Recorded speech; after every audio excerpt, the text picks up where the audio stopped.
Hello, namaskar. This is Firstpost and you're watching Vantage with me, Palki Sharma.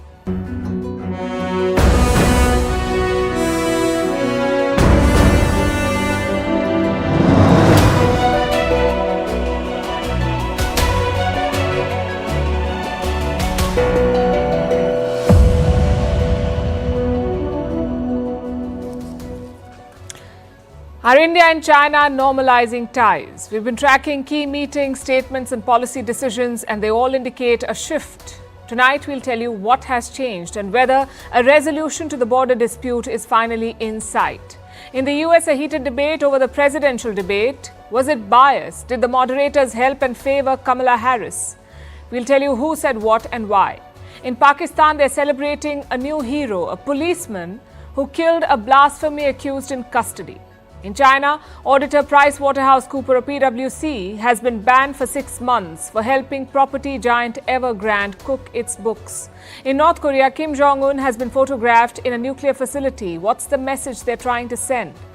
The story of the fall of Boeing, classic Murphy's Law, everything that can go wrong is going wrong there. How an Indian chef has busted a Western stereotype and won the internet. Why the UK Prime Minister has said their National Health Service must reform or die, and why scientists say your gut is your second brain. All this and more coming up. The headlines first. US President Joe Biden meets the UK's Prime Minister Keir Starmer in Washington. The two leaders discuss the Ukraine war, also mull whether to let Kiev fire Western-supplied missiles into Russia. Moscow has warned that such a move will mean NATO is at war with Russia. Ukrainian President Zelensky says he will meet Biden this month with his victory plan. India renames Port Blair, the capital of Andaman and Nicobar Islands, will now be called Sri Vijaypuram. Home Minister Amit Shah announces this decision, says it is to free the nation from the colonial imprints. The city was earlier named after a British official of the East India Company. And staying with India, Delhi Chief Minister Arvind Kejriwal walks out of jail, assures his supporters that prison has not broken his morale. Earlier today, Kejriwal was granted bail by the Supreme Court of India. He was arrested in March in connection with the now scrapped excise policy case. South African President Cyril Ramaphosa signs a contested education bill into law but delays implementing clauses which could fracture his unity government. The second largest party in his government has now threatened to move court. This is the first major test for the ruling coalition, which was formed after the May election. China to raise its retirement age after decades. For men, it will now be extended to 63 years from 60. For women, it will be 58 years instead of 55. The decision comes amid a looming demographic crisis and an aging population. China's current retirement age is among the lowest in the world. Cristiano Ronaldo creates history, this time off the field. The footballer now has 1 billion followers across all social media platforms. Ronaldo is the first person to achieve this milestone. It comes just days after he became the first footballer to score 900 career goals.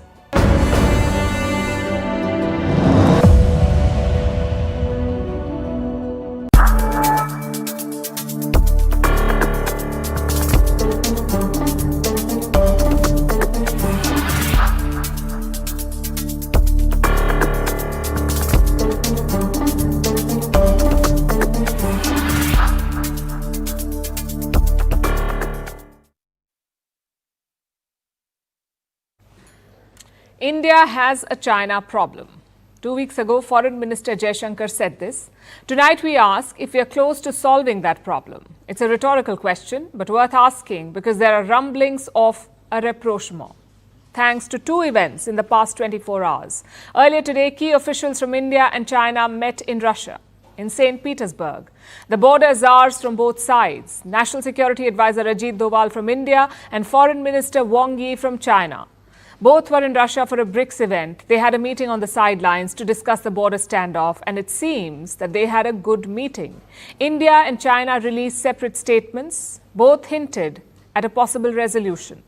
India's statement called for disengagement with, and I'm quoting, urgency. What about the Chinese? They did not specifically mention the border, but they said China wants, and I'm quoting again, China wants an improvement of bilateral relations. So that's the first development. The second happened yesterday when India's Foreign Minister S. Jaishankar spoke about the border. He too said that progress is being made. Negotiations are going on. We made some progress. I would say roughly, you can say about 75% of the disengagement problems are sorted out. We still have some things to do. 75% sorted out, he says. Jaishankar was a bit vague in that statement, but there's a pattern that is emerging. Take a look at this report. India and China are looking to resume direct flights. Yesterday, India's Civil Aviation Minister met with Chinese officials, and on the agenda was the resumption of direct flights. India blocked them in 2020, soon after the pandemic. Before that, more than 500 direct flights operated between India and China every month. The pandemic brought air travel to a halt. It was supposed to be a temporary halt, but the border standoff made the ban permanent. China has been urging India to lift these curbs, and so far New Delhi has refused. But after this meeting, the decision is awaited. I'm sure it will depend on how the border talks shape up. The other sticking point has been trade ties. India has not been able to wean its economy off China, but in the last few years, Chinese investments have been under scrutiny. Now, New Delhi has started approving Chinese investment proposals. Last month, at least 5 projects got a green light. These were in the electronics manufacturing sector. Business visas are also being fast-tracked. For Chinese engineers and technicians, India has tweaked its visa policy for them. And when it comes to imports, China remains India's top trading partner. Now, let's join these dots. A pitch to resume direct flights, a nod to fresh Chinese investments, faster visas and more imports. What does all of this tell you? India is easing restrictions for China, and that too on multiple fronts. So this could be a quiet shift to create the right conditions to solve the border standoff. But is there progress on that front? What is the current situation on the border, the India-China border? There are 2 flashpoints in eastern Ladakh, Depsang and Demchok. De-escalation and disengagement here is critical to ending the standoff. But there's a bigger worry too. The militarization of the India-China border, it stretches over 3,000 kilometers. It is called the line of actual control. That's the de facto border, the line of actual control. It is not demarcated.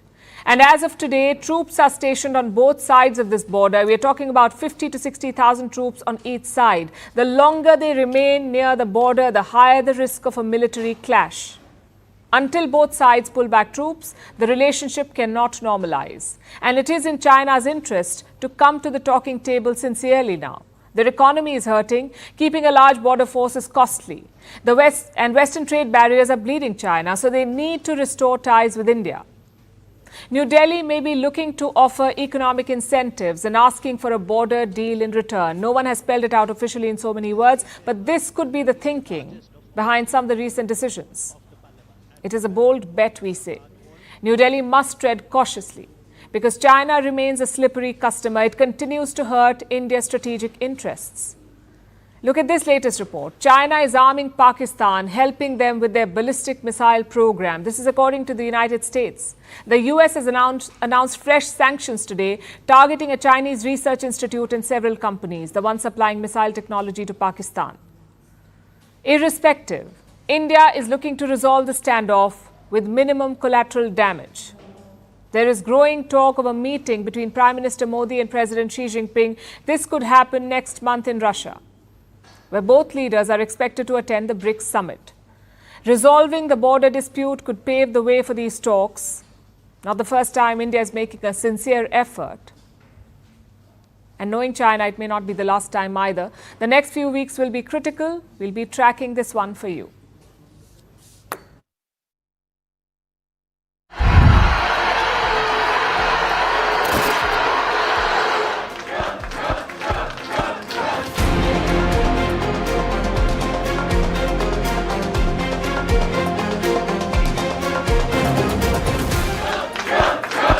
There will be no third debate.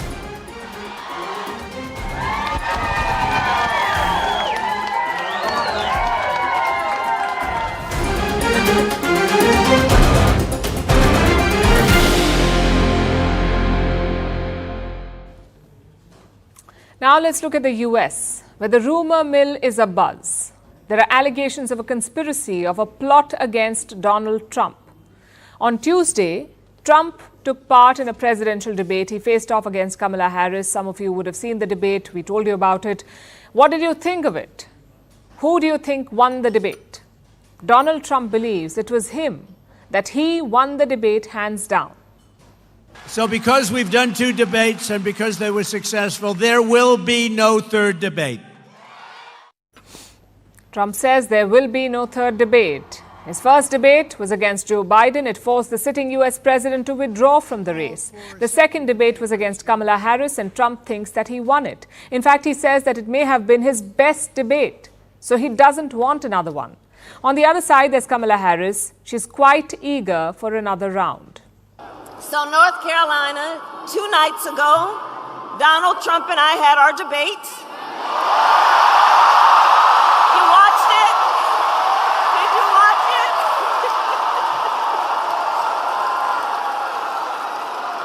And look, I believe we owe it to have another debate. Right? We owe it to the voters. Because here's the thing, in this election, what's at stake could not be more important. Harris wants to debate Trump again. She says they owe it to American voters. Trump does not agree, and he is turning Harris's enthusiasm against her. But she immediately called for a second debate, which means that she was like a prize fighter that lost a fight. Trump elaborated further on his social media platform Truth Social. He says that Harris's demand for a rematch shows that she lost. He's been saying this ever since the debate ended, saying that he won and that there was no point in having a rematch. But even though he claims to have won, he's still upset about how the debate was handled. The debate was hosted by ABC. It's an American TV network. Trump is quite upset with this network and its anchors. The debate was moderated by 2 ABC anchors, and they were constantly fact-checking Donald Trump, disputing his claims during the debate. Trump and the Republicans say that this was biased because the anchors did not fact-check Kamala Harris. They say it was a plot to try and derail Trump. As this controversy was brewing, a new rumor has emerged. It has been alleged that ABC gave Kamala Harris the debate questions beforehand. Where did the rumor start? On social media. This account said that it was in touch with a whistleblower from ABC. The whistleblower apparently signed an affidavit saying that Harris was given sample questions, which were essentially the same as the final questions at the debate. Apparently, she was also assured that she would not be fact-checked. So this social media post started the rumor, and it was picked up by other outlets and eventually amplified by billionaire hedge fund managers who support Donald Trump. And Trump himself, he seems to believe the rumor, calling it very likely and that it should be investigated. As they say, social media has a life of its own. ABC has denied the accusations, and any investigation wouldn't get concluded before the election anyway, so it's unlikely we'll ever get to the bottom of this. But does it really matter? All of this seems quite childish, to be fair. Both Trump and Harris claiming that they won the debate, Harris wanting another to rub it in, Trump refusing and insulting the referees, and then the Democrats calling Trump chicken. I'm not making this up. That's Kamala Harris's campaign manager actually calling Donald Trump a chicken. This is the state of American politics. This is what it has devolved into, name-calling and blaming moderators. The truth is, whatever the debate result, it has not changed much on the ground. No side got a boost in the polls. They're still neck and neck. The election will go down to the wire, and another debate probably won't change that.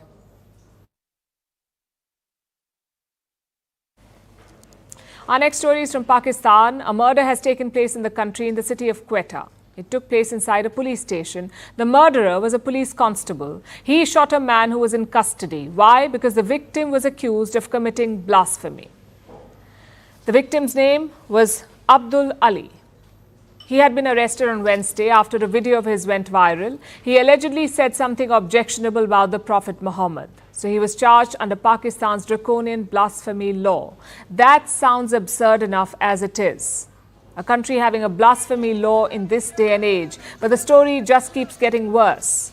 Even though the accused was arrested, it wasn't enough for some people. Members of some religious political parties took to the streets. They took out rallies, blocked traffic, burned tires and created a ruckus. Then the mob gathered outside the police station holding the victim. They demanded that he be handed over. The police refused. So the mob threw a hand grenade at the police station. Now, what would the police do in a normal country? They would arrest the lunatics, chucking hand grenades. But this is Pakistan, where a deranged mob can easily overpower law enforcement. So the police pleaded with the mob. They gave assurances to the political party in charge. They told them that the accused had been booked and an investigation was underway. The pleading worked. The mob went away to cause chaos elsewhere. Meanwhile, the Quetta police decided to move the accused to a different police station in case the mob got bored and decided to return. And even this wasn't enough to save Abdul Ali. On Thursday, he got a visit from Saad Khan Sarhadi, a constable from the first police station. This constable made his way to Ali's new holding cell and shot him dead. This means a police official murdered a blasphemy suspect who was already in custody. The constable has been arrested, but some people are calling him a hero. People are going to his house to congratulate his father, apparently for raising a murderer of the defenseless. This event is reportedly the first of its kind in Quetta, but not in Pakistan, because this country sees incidents like this far too often. In the month of June, a man was lynched in Khyber Pakhtunkhwa, allegedly for desecrating the Quran. Just days before that, a man was killed over blasphemy accusations. He was 73 years old. 73. A mob beat him up. He later died because of his injuries. Blasphemy is a rallying cry for Pakistan's extremists. It has become an excuse for people to take the law into their own hands. And this psychotic behavior is encouraged by Pakistani establishment, the government, as it refuses to do anything about the country's blasphemy laws. These laws were inherited from the British, but Pakistan made them more severe in the 1980s, during the reign of the military dictator Mohammad Zia-ul-Haq. Zia was a religious hardliner, and he wanted the country to reflect his worldview.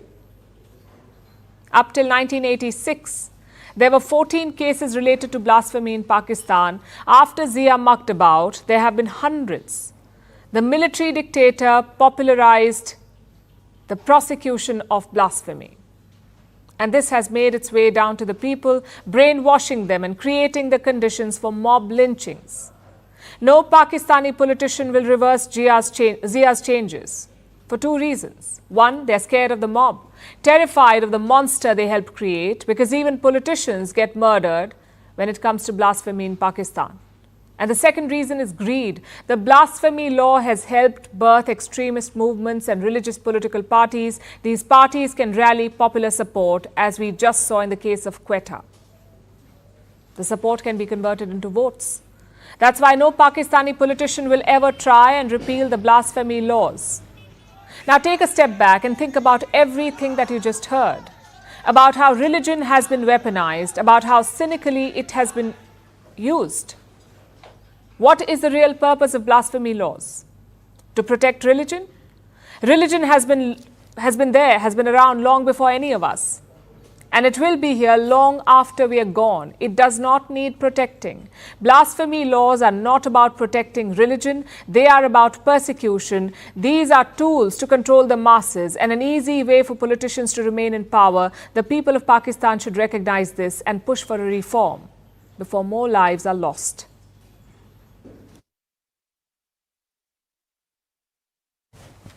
China's property crisis has claimed another victim. This time, it is one of the biggest auditors in the world, PricewaterhouseCoopers, better known as PWC. They face a 6-month ban in China and have to pay a fine of $62 million. This is the largest penalty China has ever imposed on an auditor. So why is PWC being punished? This case is about Evergrande. It used to be China's biggest property developer. The company went bust earlier this year. China says Evergrande committed fraud, and PwC helped them cover it up. PwC audited the books of Evergrande. Beijing says there were clear signs of fraud. But PwC chose to, and I'm quoting, they chose to turn a blind eye to them. It made, and I'm quoting again, material misstatements in the financial statements. That's what Chinese investigators have concluded. But what does that even mean? Let me explain.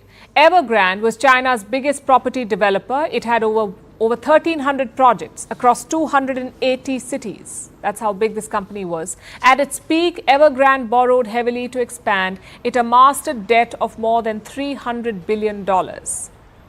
It became the world's most indebted property developer, $300 billion. This giant mountain of debt became too much to handle for them. When sales dried up, revenues began to shrink. In 2021, Evergrande missed a payment deadline. It defaulted on its debt, and from there, it all went downhill. The property developer collapsed. Evergrande used to be the crown jewel of China's real estate boom. Today, it is a symbol of China's property crisis. But what role did PWC play in all of this, in this mess?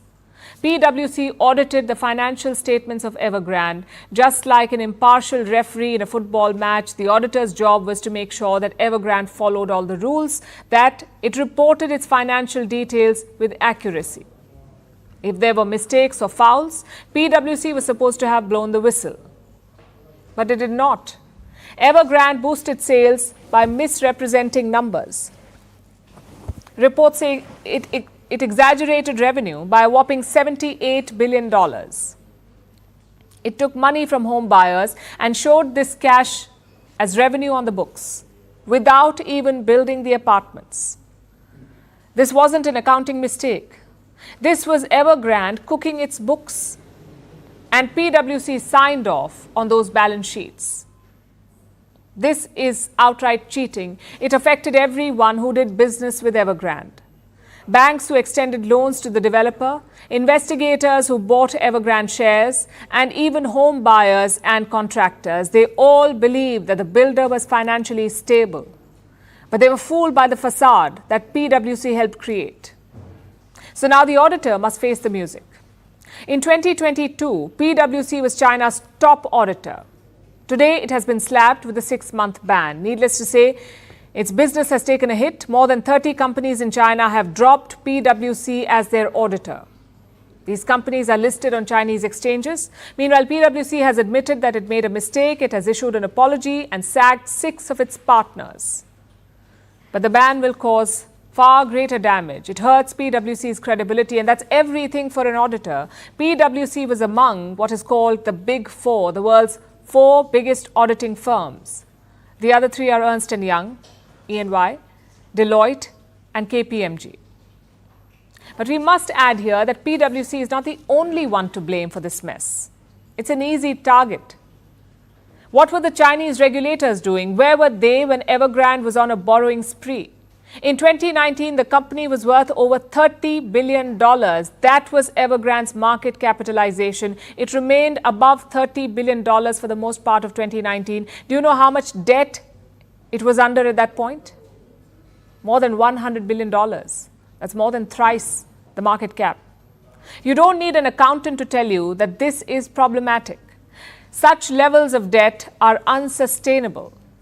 China could have sounded the alarm back then, but it did not. For years, Chinese regulators tolerated this borrowing spree. They assumed that the bubble will not burst. But it did. And now, instead of fixing the debt issues, China is looking for scapegoats. That's what PWC really is, a scapegoat.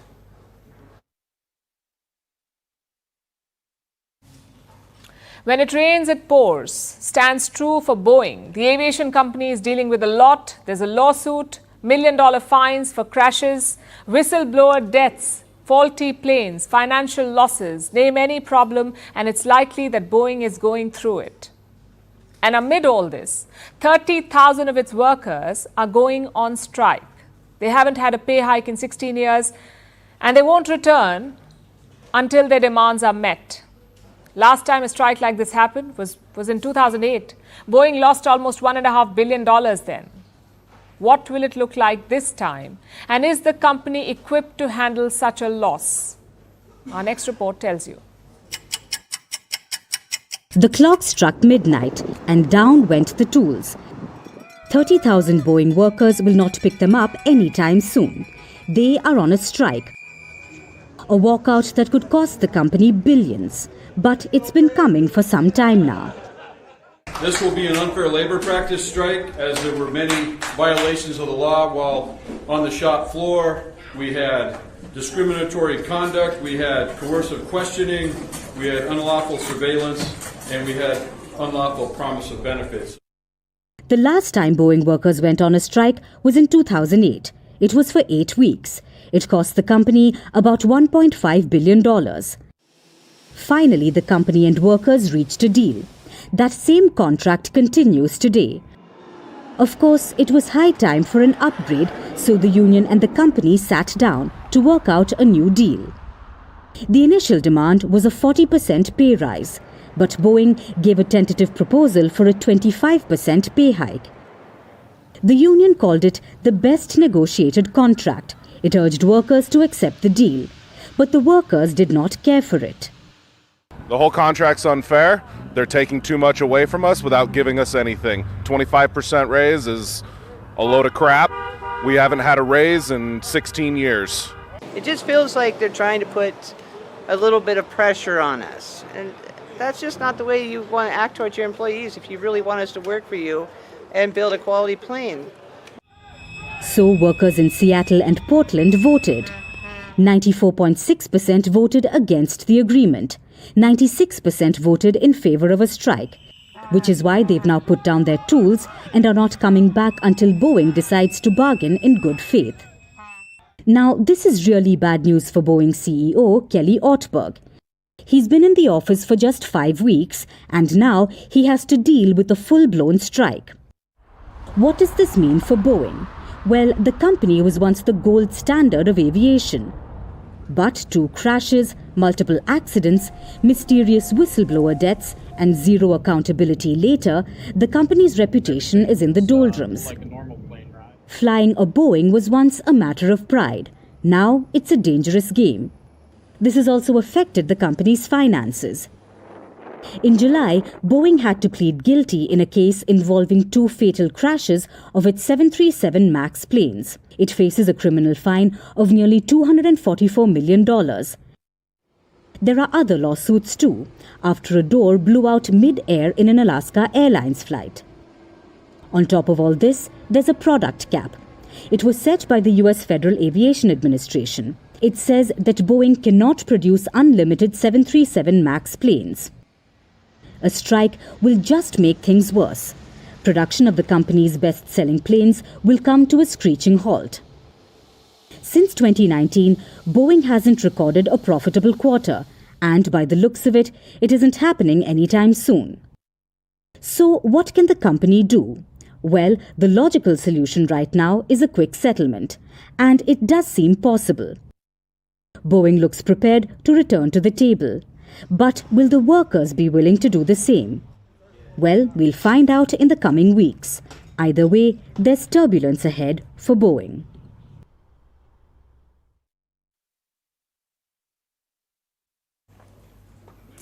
Our next story is about North Korea. The Hermit Kingdom is known for a lot of things, but what stands out is its secrecy. Pyongyang is extremely hush-hush. No one really knows what's going on over there, which is why a set of new photos has captured the world's imagination. These were released by North Korea. You can see them here. They show Kim Jong-un in a nuclear facility. That's the North Korean leader. He's touring the facility. He's seen walking beside centrifuges, metal centrifuges. Of course, this is a photo op, but for once, it is not Kim who is in focus. It's what's behind him that's more crucial. It's a uranium enrichment facility. It produces highly enriched uranium. And what do you do with it?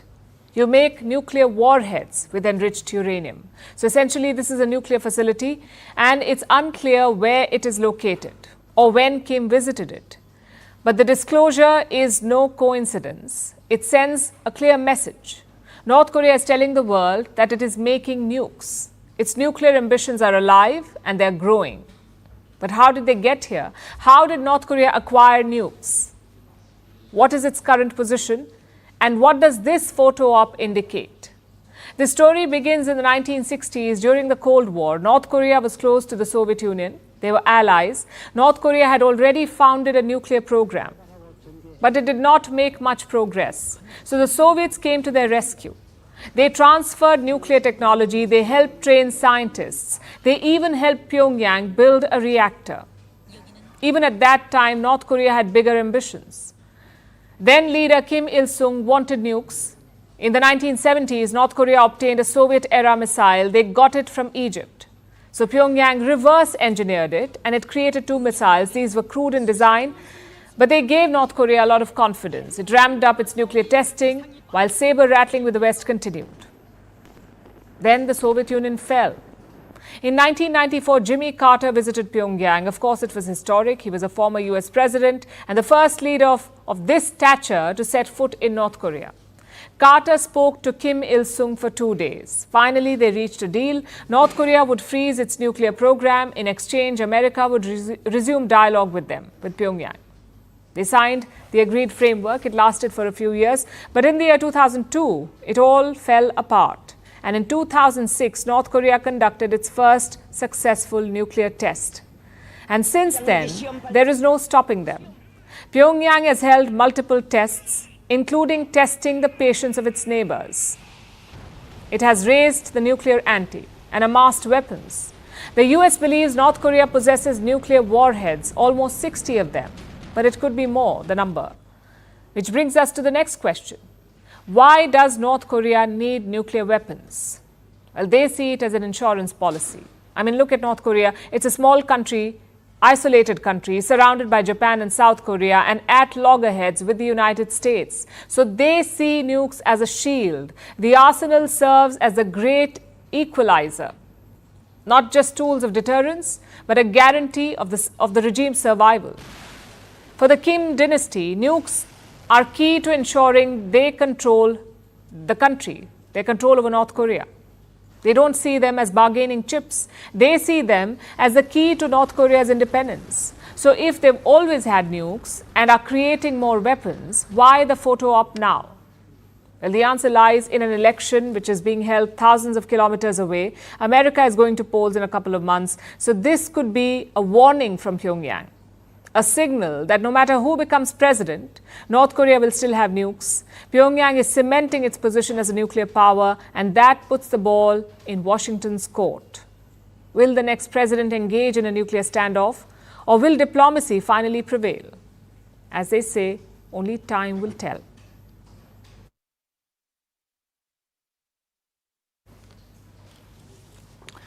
There's a modern saying, I'm sure you've all heard it. It goes, the internet is forever. That's the saying. What this means is that once something is on the internet, it will stay there forever, always ready to come back to life.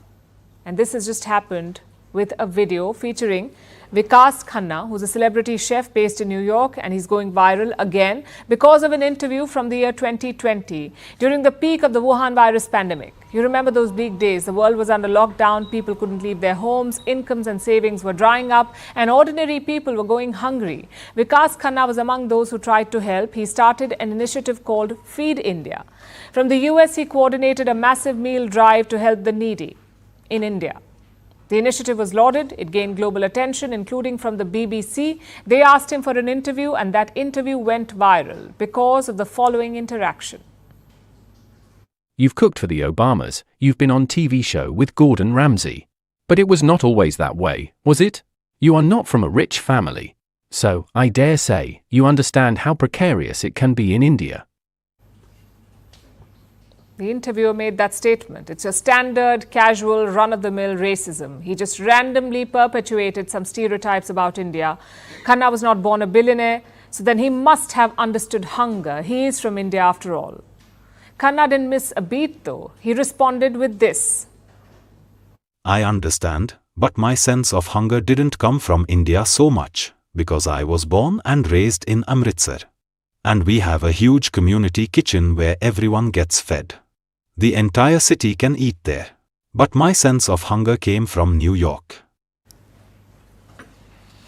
That was the reply, and it has gone viral 4 years after he said it. Why has it caught the public imagination once again? Well, look at these social media posts. You'll notice the pattern. It shows that Indians are fed up with Western arrogance, with the absurd stereotypes. And this keeps happening. In 2014, It was this cartoon by the New York Times. They put this up when India was planning a mission to Mars. The cartoon went viral again last year after the Chandrayaan-3 mission, when India became the first country to successfully soft land a spacecraft on the moon's south pole. Last year we saw this as well, a cartoon put up by a German publication, Der Spiegel. It was when India overtook China to become the world's most populous country. Look at how the German publication chose to depict India. Again, blatantly racist. Like I said, this keeps happening time and again. The West keeps insulting countries like India. Vikas Khanna's response not only defended India well, he also said that his experience with hunger came from New York, highlighting the fact that most of the West likes to overlook. Millions of Americans experience food insecurity, including over 13 million children. Their families struggle to put 3 meals on the table. But you won't see a British journalist say, "You're not from a rich family, so I dare say you understand how precarious it is to be in the US." That will never happen. The Western media likes to pretend that everything is fine at home, that the real problems are all elsewhere, and that anyone born outside the West must have barely survived starvation. It's an absurd stereotype rooted in racism, and Vikas Khanna's response called it out. That's why it's being celebrated 4 years after he said it, and it will probably go viral again in the future.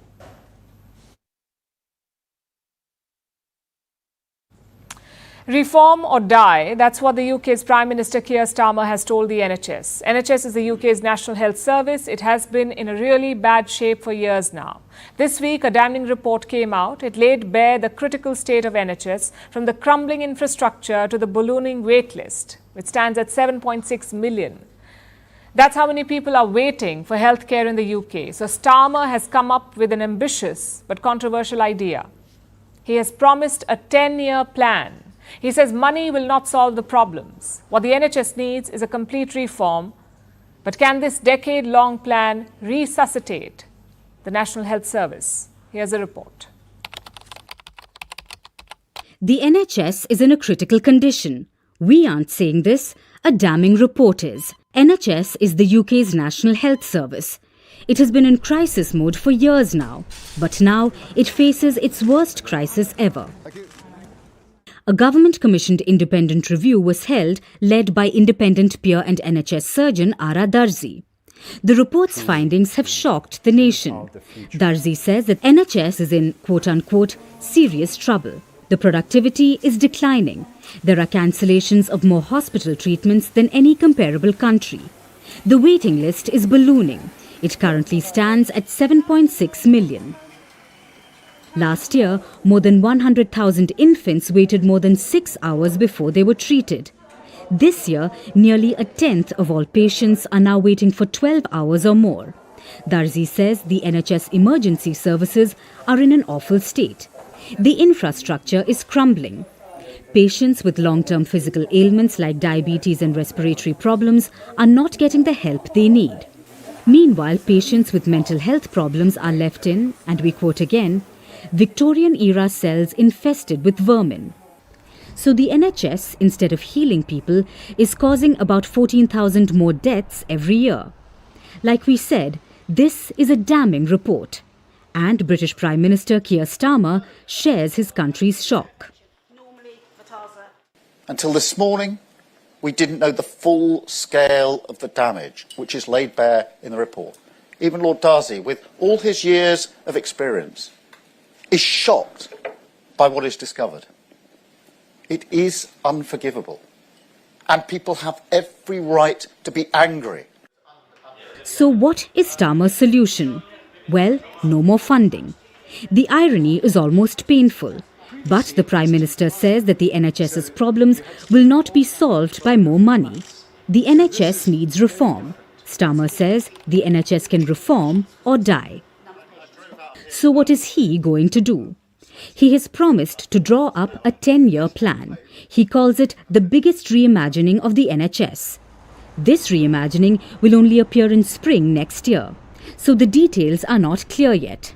But it will focus on 3 key areas. First, the transition to a digital NHS.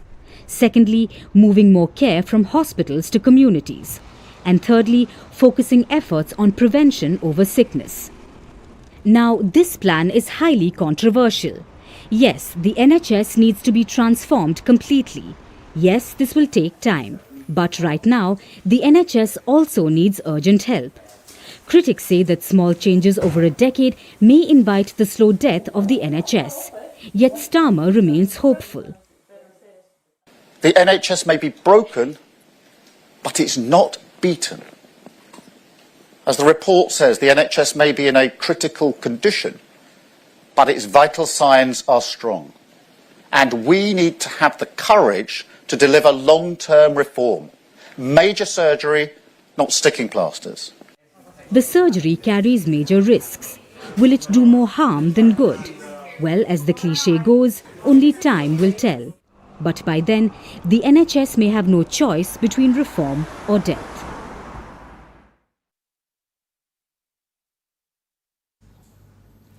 Have you ever heard of top-down diseases? They start in the brain, then percolate down to the gut. Parkinson's has long been considered one of them, a top-down disease. Parkinson's is a neurological disorder. It causes stiff muscles and involuntary tremors or shaking. This is a disorder of the nervous system, of the brain. But here's a lesser-known fact. Parkinson's patients face digestive issues as well, like stomach ulcers, difficulty in swallowing, or irritable bowels. Treatments can reduce the symptoms, but the brain and the stomach, both of the brain and the stomach, but there is no cure for the disease. Today, it is the fastest growing neurological disorder the world over. The numbers have doubled in the past 25 years. 10 million people suffer from it. Experts are calling it the Parkinson pandemic. So scientists are scrambling to find answers. But research shows that first, they have a lot to unlearn. Parkinson's does not have a cure yet because for years research has been upside down. Parkinson's may not be a top-down disease after all. It could be a bottom-up issue where it starts in the gut, then goes all the way to the brain. That's what recent studies show, a bottom-up map of the Parkinson's disease. And the evidence is only growing. A new study is adding to this. It says that Parkinson's disease begins in the stomach, and if people have gut problems, this could be an early warning sign. Doctors have a gut feeling that this may be true. They don't have all the answers yet, but what they do know, based on decades of research, is this. We have two brains, each one of us. We have a brain in the head and one in the gut, and they're connected. And if this sounds like crazy talk, let me ask you, have you ever felt butterflies in your stomach, that tingling feeling, maybe right before an exam or before giving a speech? This was the work of your dual nervous system. When your brain was nervous, so was your gut. And by gut, we don't mean just one thing. We're referring to the entire digestive system. You may remember this from your school science homework in school. So trauma flashback warning. But think of it as a passageway. It includes your mouth, your throat, the esophagus, stomach, small and large intestine, and rectum. This system manages everything that you eat, and it has a brain of its own, quite literally. Much like your brain, your digestive tract has nerve cells, millions of them. They form neural networks to communicate with each other. Our brain uses the network to control our behavior, so our gut brain does the same thing. It has an entire library filled with records of behavioral programs. When you eat something, your gut library gets into action and calls up a program. So when you eat junk food, you feel more tired, versus when you eat spinach, for example, you will feel more alert. Try it. The second brain is very well connected to your big brain up there. So your gut lies at the heart of many diseases.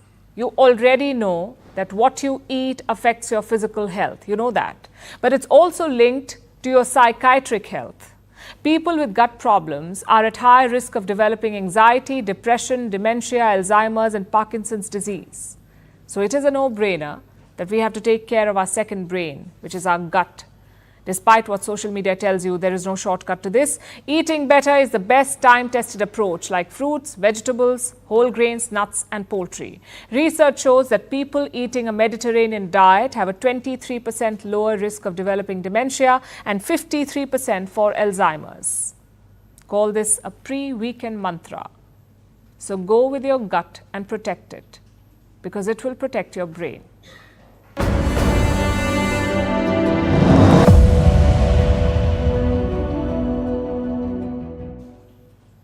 Our next story is about today's date, Friday the 13th. It was once the stuff of nightmares, a date etched in superstition, shrouded in fear and whispered about in hushed tones. People acted like the world was going to end on this day. They cancelled travel plans, delayed the birth of children and avoided black cats like a plague. Well, not anymore. Friday the 13th is the victim of the ultimate horror story. It has become a meme. After all, it's hard to be afraid of bad luck when your feed is full of dancing black cats. Guess the only horror story here is if your Wi-Fi stops working on Friday the 13th. Take a look.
And now it's time for Vantage Shots, images that tell the story. Thailand Prime Minister Paetongtarn Shinawatra visits flood victims in the country's north. Britain's red arrows soar over the Niagara Falls to mark 100 years of the Canadian Air Force, and the first snowball of the season blankets the Swiss Alps. Finally, we're taking you back in history. On this day in 1993, Israel and Palestine signed the first Oslo Accord. It was the first of a pair of agreements signed on the White House lawns. This was the first time Israel and Palestine recognized each other. The accords were the closest the two sides came to resolving the conflict. We're leaving you on that note. Thank you for watching. Have a great weekend.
Thank you.